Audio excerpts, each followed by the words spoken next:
Hey, what's going on, YouTube? It's Chase here, bringing another edition into our fallen state. Today we're going to be talking about the difference or the similarities between religion and government, and how people are looking to government now as a religion rather than looking to God. They look to government, basically. That's what we're going to be talking about. So I hope you enjoy, and we'll see you on the flip side.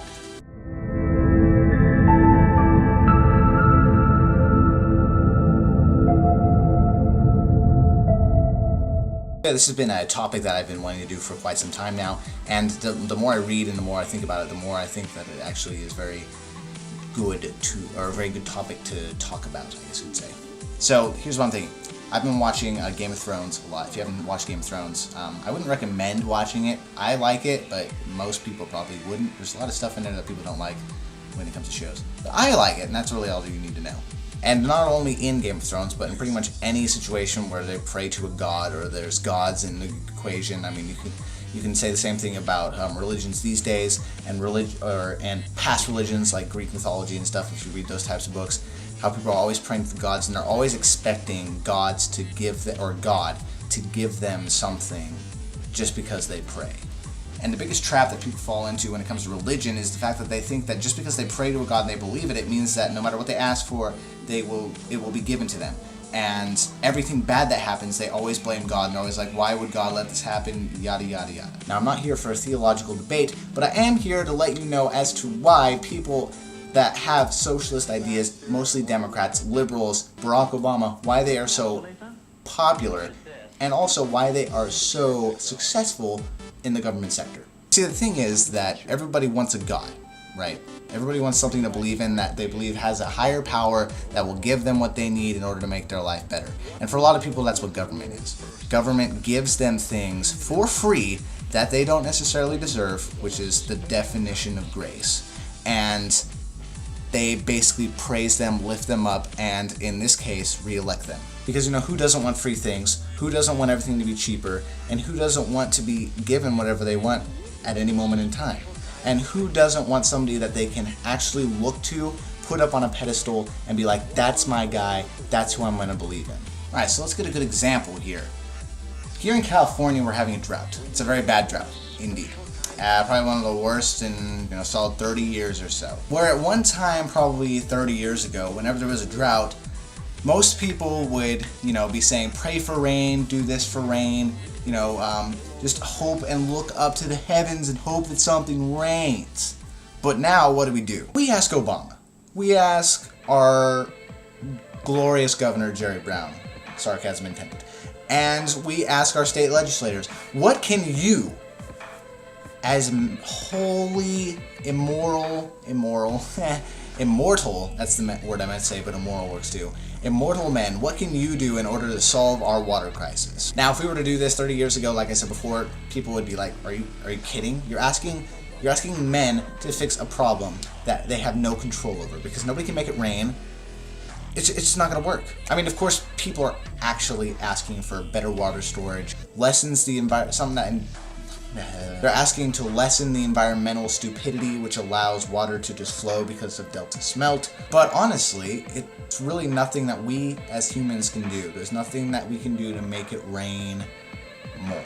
And so we're at the time in our government right now where people look to it more than they look to God. Because when the country was founded, a lot of people looked to God during that time. The reason that Americans came over from England is because they wanted religious freedom. Now, that's not saying we don't have to have the argument, is America founded on biblical principles? We don't need to have that argument.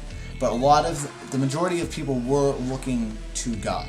And as I've been reading, a lot of the founders were also looking to God. Now, they didn't necessarily build everything biblically, but they were still had the mindset that there was a God, even if they didn't necessarily believe in him.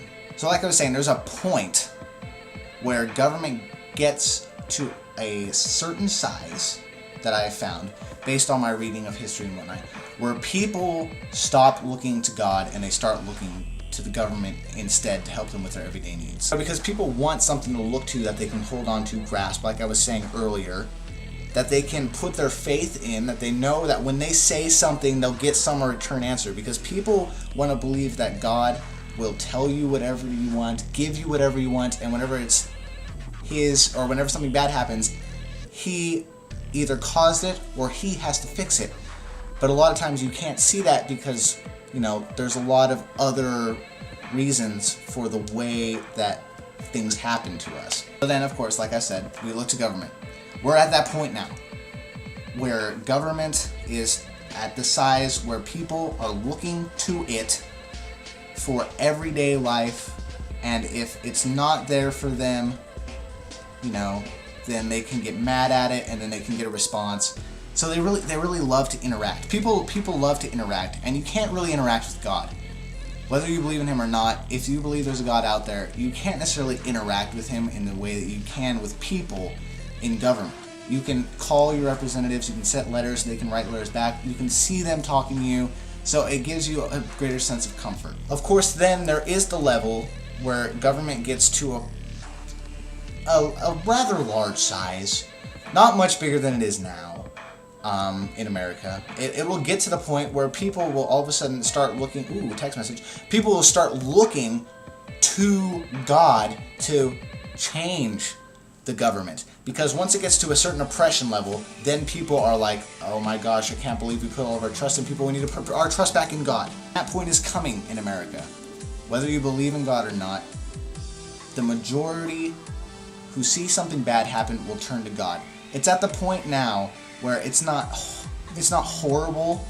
I mean, it's really bad, but it's not horrible. So people can still look to the government and look to the mortal people in order to give them... Did I say that people are immortal? I did, didn't I? Stupid me. No, but they're still looking to the mortal people to fix their problems.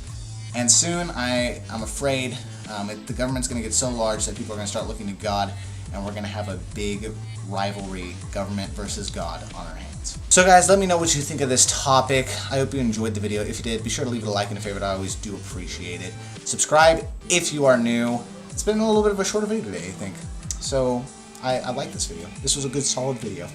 Anyways, thanks for watching, guys, and I will see you in a couple of days.